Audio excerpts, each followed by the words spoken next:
Chers amis, bonjour. Nous sommes le mardi 17 mai 2022. Il est 7h30. Quelques news de l'Arménie, de l'Artsakh et de la diaspora arménienne. Tout d'abord, donc, l'information majeure. Donc, hier, c'était la réunion de l'OTSC, l'Organisation de traités de sécurité collective, à Moscou. Donc, l'Arménie a la présidence, c'est une présidence tournante. Voilà.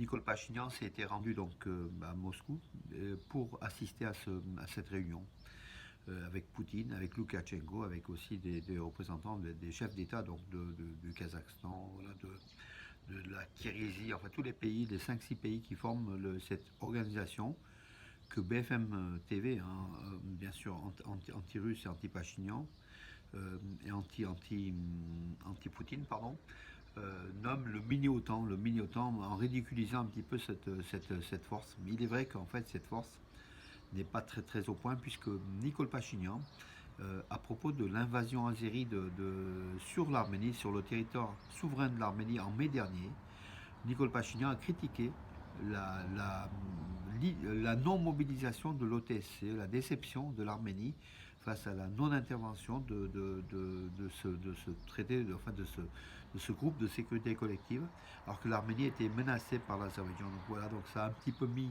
le tableau hein, de cette organisation qui est un petit peu, donc c'est une organisation voulue par Poutine et Loukachenko, mais qui n'a pas vraiment aujourd'hui donc de puissance réelle euh, telle qu'on peut espérer.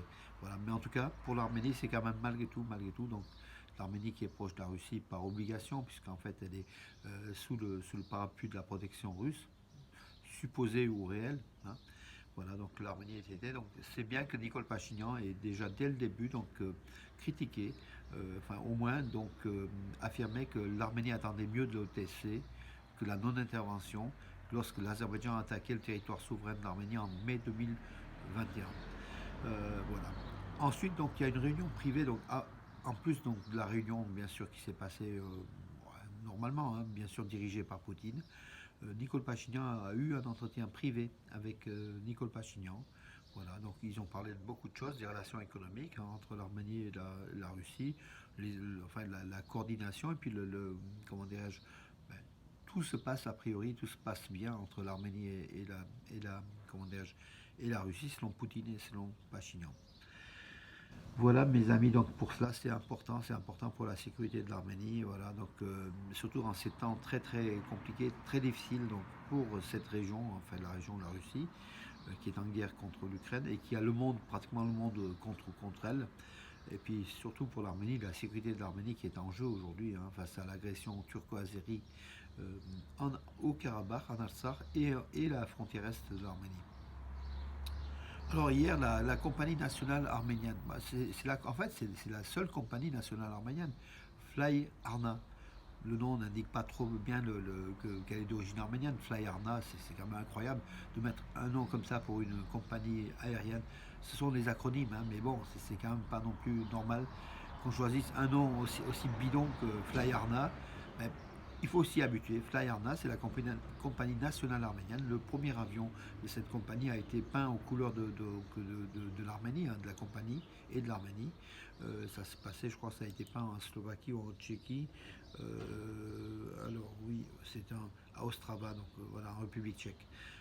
L'avion va revenir en Arménie et va entrer donc je crois que c'est un Airbus A320, oui, A320, et il va entrer en circulation, voilà, pour justement cette nouvelle compagnie aérienne que beaucoup d'Arméniens attendent, hein, beaucoup de touristes, beaucoup de passagers attendent cette venue. A priori, c'est une compagnie low cost, voilà, Flyarna, la compagnie nationale. Entre-temps, donc la compagnie Armenia et la compagnie pardon, la deuxième compagnie, j'ai oublié le nom, qui n'ont pas, enfin a priori, qui ne viennent pas en Europe, qui ne viennent plus en Europe pour des raisons techniques. Hein. Au moins Flyarna, je pense que Flyarna étant une compagnie donc toute nouvelle, elle a comment dire, tous les droits de survoler l'Europe et venir en France, par exemple à Lyon ou à Paris ou à Marseille. C'est ce qu'on attend. Hein. Beaucoup m'ont posé la question, mais je n'ai pas encore la réponse, mais ça, je pense que ça va venir. Le bâtiment de pierre en pierre, donc une pierre au style très arménien en fait, une architecture, une très belle architecture arménienne de la place de la République, le métro de la place de la République. Je sais, peu d'entre vous ont peut-être pris ce métro qui a quelques dizaines de mètres de la place de la République à Yerevan. Et ben, ce bâtiment en pierre est en rénovation, donc les abords au niveau de la verdure, au niveau des arbres, des plantes. Je crois qu'en fait, voilà, l'Arménie met les moyens pour donner une belle image de ce métro zone centrale de la place de la République à Yerevan. Il faut le prendre, hein. Nous l'avons pris, mais c'est vrai que le touriste habituel, il prend surtout le taxi. Le métro d'Erevan vaut aussi le coup de le prendre, ne serait-ce que les stations qui sont à visiter. Voilà.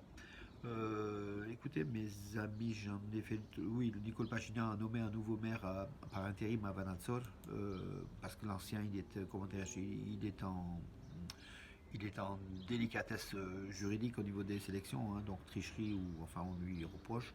En tout cas, donc le nouveau maire, donc Arkady Peleshian, a été nommé par Nicole Pachinian pour, pour assurer l'intérim, hein. Beaucoup de villes d'Arménie qui sont aujourd'hui sans maire, hein, donc comme ça. Voilà, donc Pachinian a du travail, mes amis. Voilà, bah écoutez, j'en ai fait le tour. Je regarde si j'ai pas oublié. Oui, les relations arméno-géorgiennes se réchauffent, bien sûr, c'est stratégique. Hein, voilà. L'inauguration de Rajkar, on en a parlé, donc Rajkar à Tbilissi, donc pour l'amitié arméno-géorgienne. Euh, voilà, c'est à discuter encore une nouvelle fois de cette amitié arméno-géorgienne, sachant que la Géorgie est un État particulier quand même par rapport aux Arméniens et à l'Arménie. Voilà, donc ce sont des, comment dirais-je, deux pays, comment dirais-je, frères, deux pays proches, mais très très lointains au niveau de la stratégie. Voilà. Écoutez, je vous donne rendez-vous demain, mes amis. Bonne journée.